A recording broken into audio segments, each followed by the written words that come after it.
ay magiging katulong na rin ng kanyang ama at hindi na anak dahil sa napakalaki niyang kasalanang nagawa sa kanya.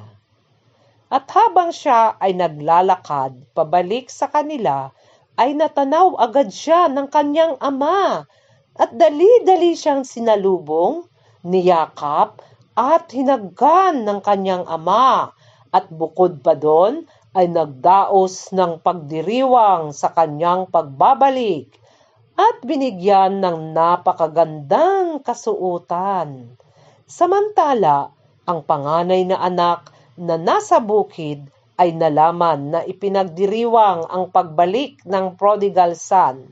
Mga bata, ang panganay na anak ay nanatili sa bahay at sumusunod sa kanyang ama, subalit ang kanyang kapatid ay naglayas.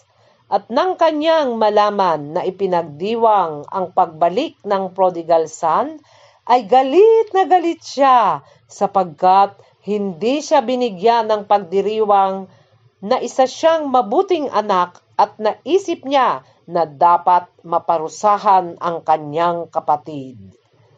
Itinuro ito ng Panginoong Hesus sa atin dahil minsan tayo ay katulad ng prodigal son na lumalayo sa kanyang kalooban at minsan din naman ay katulad ng panganay na anak na isang self-righteous.